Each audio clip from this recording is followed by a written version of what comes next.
Rain came down, the wind picked up. I went to pick out my lawn chair, and the door went flying, and aluminum was in the tree.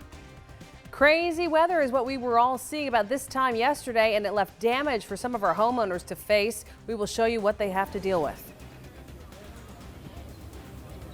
Plus, countdown to the polls closing. We're live from Tryon with the latest in the North Carolina primary. That's next. I'm Erin Rogers. Following a vote that would raise taxes to build new schools in Spartanburg. The latest coming up. Live from the news station, this is 7 News at 7.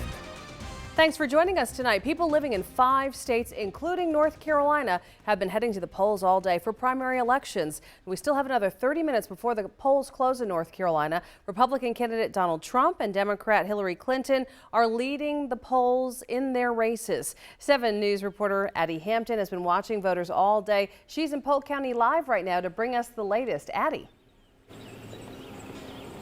Hey, Amy, we are live here at the Harmon Field precinct where we've been all afternoon. This is the busiest precinct in Polk County. We spoke to them just a few moments ago. They say they've had close to 700 voters. They say that is an overwhelming turnout. Now, we have spoken to many of these voters today. On the Democratic side, no surprise, the favorite is Hillary Clinton. But interestingly enough, we talked to many Republicans who say they want to shake up the lead that Donald Trump has here in the state. Now, on the Democratic side, Hillary Clinton does lead Bernie Sanders in the latest polls by 19 points.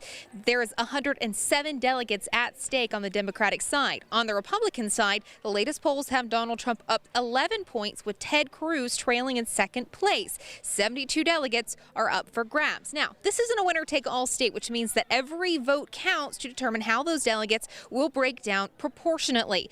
Many we spoke to today say they are growing weary of the mudslinging. They say it seems to have grown worse in the last few months. Voter Michael Bowman told me he feels people's anger is getting in the way of the process.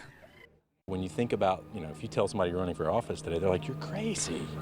That shouldn't be the way it is, right? It should be kind of this place we aspire to go.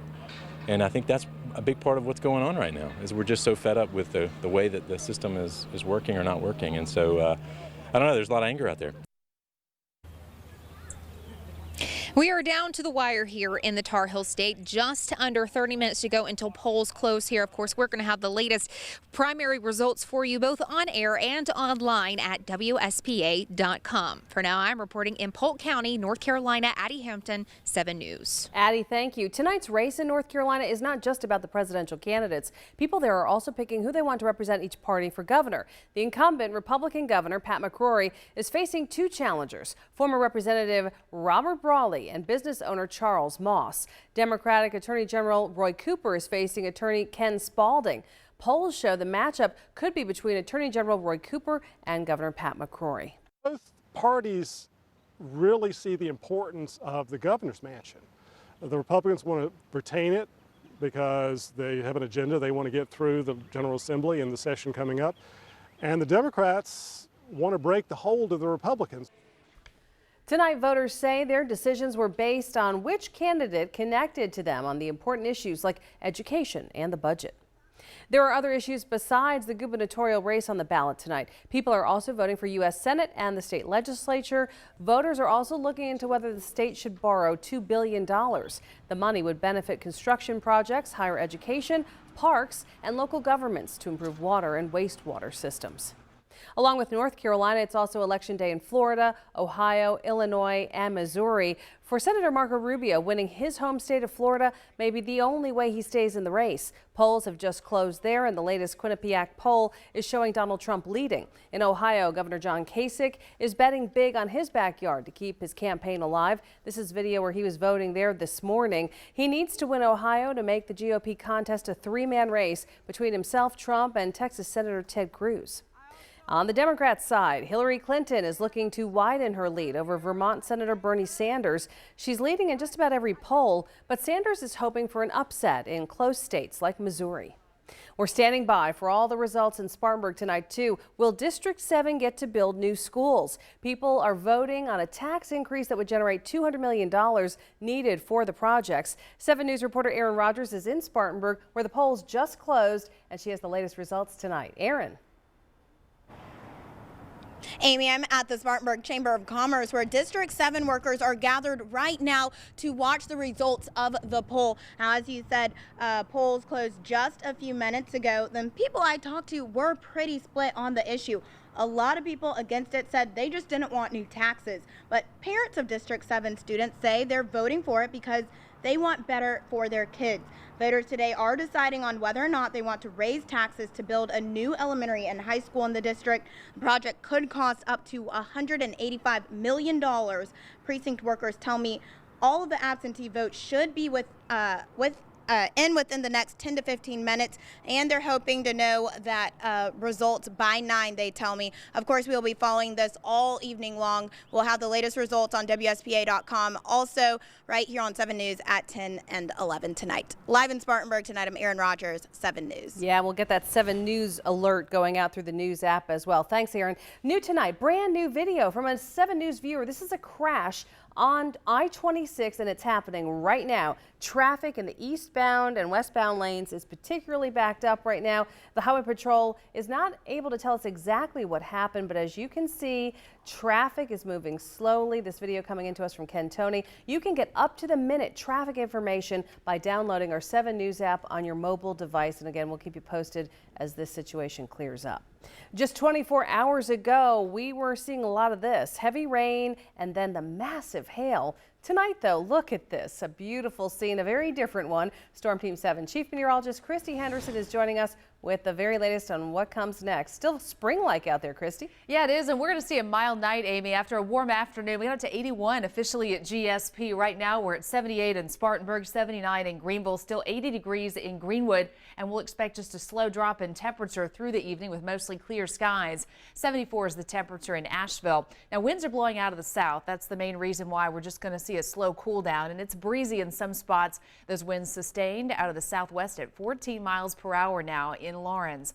Here's what you can expect through the evening hours. We'll keep our clear skies past midnight, 63 by 2 a.m., 59 degrees in the morning. Some cloud cover will accompany a cold front that will be moving on in, and that is going to usher in some changes to our temperature that you'll want to know about. We'll check out the forecast coming up in just a few minutes. Amy? All right, Christy, thanks. With the storms behind us, cleanup can begin, and roofers have been really busy. Chris Barnes spent most of the day responding to what he calls non-stop calls for roof repairs. He says this is some of the worst hail and wind damage that he's seen in a while. Today, he inspected a number of homes. At many of them, he said you couldn't see what was happening from the ground, and that's where people can get into some big trouble. Chris says when the next big storm hits, the damage right now will get worse, and it could cost you bigger money later with repairs.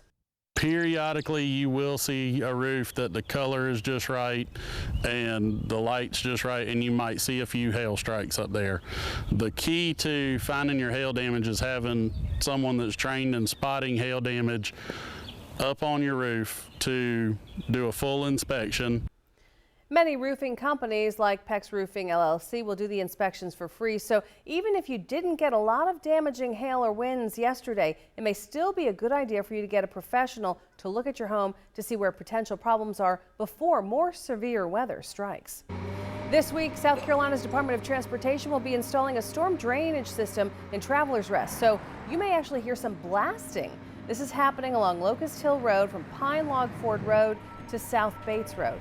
The project is expected to go on through June. Tonight, new questions are being raised about a shooting that injured an upstate officer. A judge denied bond for Dennis Alexander this morning, but friends and family of Dennis Alexander say this whole thing was a misunderstanding. Brianna Smith has been covering the story since 7 News broke it yesterday morning.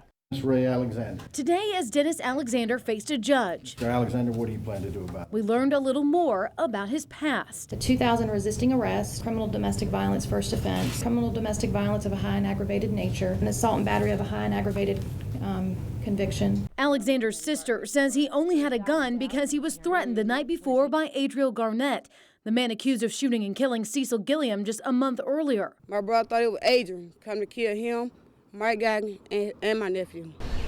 But it wasn't Adriel. It was the Woodruff Police Department serving a search warrant after a 3-month undercover drug investigation. Thanks, sir. Police say they knocked and identified themselves before entering the home, but the family isn't buying it. My brother fell for his safety and his son's safety, and I don't blame him. If he was a cold-blooded killer, then he would have killed shooting.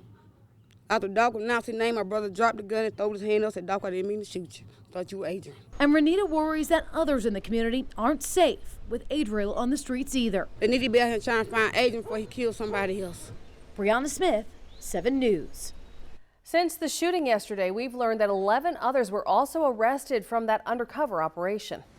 New tonight, a judge sentenced a man to 28 years in prison for robbing a bank in Spartanburg. The jury found Terry Cooper guilty of stealing money from the BB&T Bank on Church Street last June. Cooper wore a Halloween mask while demanding money from the teller and dropped some of the cash as he tried to run off. Cooper will have to serve 85% of the sentence before he's eligible for release.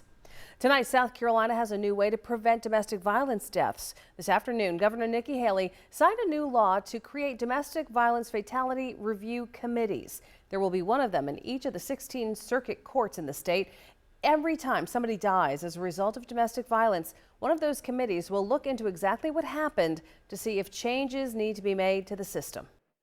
This is pulling in forensics, this is pulling in law enforcement, this is pulling in prosecutors, this is pulling in everyone to find out how did we go from start to end and how was there a death and what could we have done different. Until today, South Carolina was one of only 9 states that did not have review committees like this. And for years, the state has been one of the worst in the nation for the number of women killed by men in domestic violence. Exciting news for some of our upstate schools. They have been selected as Palmetto's finest. This is a big deal, folks. Holly Springs, Motlow Elementary, and Boiling Springs Middle Schools in Spartanburg, along with Seneca High School in Oconee County, have all been named as Palmetto's finest schools. The awards were announced today, and we congratulate everybody. We know it takes a lot of work from those schools to do it. Next on 7 News, this election season's been very interesting with the violent rallies, the attack ads, all the arguing. So what do your kids think of presidential candidates? We're going to find out next. And if you're looking to buy a house in Greenville, help may be on the way. Coming up, we'll tell you about a new plan to help people find an affordable home. And we enjoyed a lot of warm air around today, but it looks like cooler temperatures are coming back. I'll have your forecast for you coming up.